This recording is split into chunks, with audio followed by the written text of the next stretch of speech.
Rudolf Christoph Eucken was a German philosopher. He received the 1908 Nobel Prize for Literature in recognition of his earnest search for truth, his penetrating power of thought, his wide range of vision, and the warmth and strength in presentation with which in his numerous works he has vindicated and developed an idealistic philosophy of life. After he had been nominated by a member of the Swedish Academy.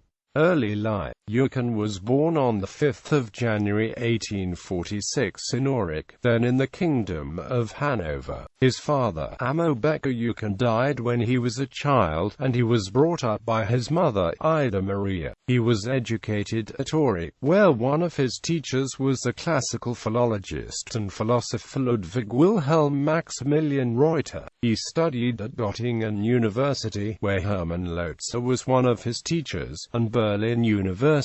In the latter place, Friedrich Adolf Trendelenburg was a professor whose ethical tendencies and historical treatment of philosophy greatly attracted him. Career. Eucken received his Ph.D. in classical philology and ancient history at Göttingen University in 1866 with a dissertation under the title Aristoteles and Irrational. However, the bent of his mind was definitely towards the philosophical side of theology. In 1871, after 5 years working as a schoolteacher at Husum, Berlin and Frankfurt, he was appointed professor of philosophy at the University of Basel, Switzerland, succeeding another of his former teachers at Göttingen, Gustav Teichmüller. He stayed there until 1874 when he took up a similar position at the University of Jena. He stayed there until he retired in 1920.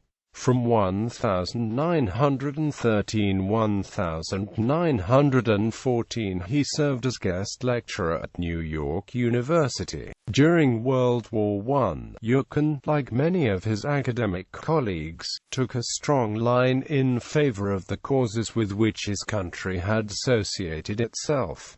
Ethical activism. Eucken's philosophical work is partly historical and partly constructive, the former side being predominant in his earlier, the latter in his later works. The most striking feature is the close organic relationship between the two parts. The aim of the historical works is to show the necessary connection between philosophical concepts and the age to which they belong. The same idea is at the root of his constructive speculation. All philosophy is philosophy of life, the development of a new culture, not mere intellectualism, but the application of a vital religious inspiration to the practical problems of society. This practical idealism Eucken described by the term ethical activism. Quote, in accordance with this principle, Eucken gave considerable attention to social and educational problems. He maintained that humans have souls, and that they are therefore at the junction between nature and spirit. He believed that people should overcome the non-spiritual nature by continuous efforts to achieve a spiritual life. Another aspect of his ethical activism and meaning of life. Later life and death. He married Irene Passo in 1882 and had a daughter and 2 sons. His son Walter Eucken became a famous founder of ordoliberal thought in economics. His son Arnold Eucken was a chemist, physicist. Rudolf Eucken died on 15 September 1926 in Jena at the age of 80. Major works. He was a prolific writer. His best-known works are Die Lebensanschauung und der großen Denker, Der Kampf für meinen geistigen Lebensunhalt, Der wahre Halt der Religion, Grundlinien einer neuen Lebensanschauung, Der Sinn und Wert des Lebens, Geistige Strömungen der Gegenwart. Con and wir noch Christen sein, present-day ethics in the relation to the spiritual life. Der Sozialismus und seine Lebensgestaltung. Other notable works are Die Methode der aristotelischen Forschung, Geschichte der philosophischen Terminologie, Prolegomena zu Forschungen über die Einheit des Geisteslebens, Beiträge zur Geschichte der neueren Philosophie. Die Einheit des Geisteslebens, Thomas von Aquino und Kant. Gesammelte Aufsätze zu Philosophische und Lebensanschauung. Philosophie der Geschichte, Einführung in die Philosophie der Geisteslebens.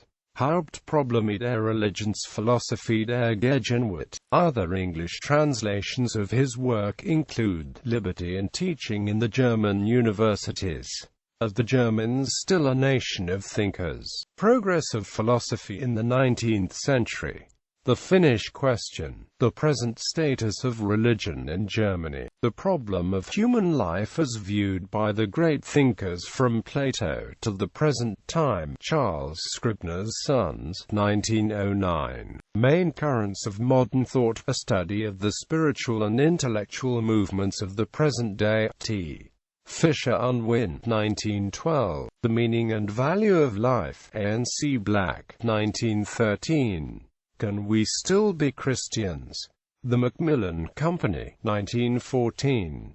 Collected Essays. T. Fisher Unwin, 1914. He delivered lectures in England in 1911 and spent 6 months lecturing at Harvard University and elsewhere in the United States in 1912–1913.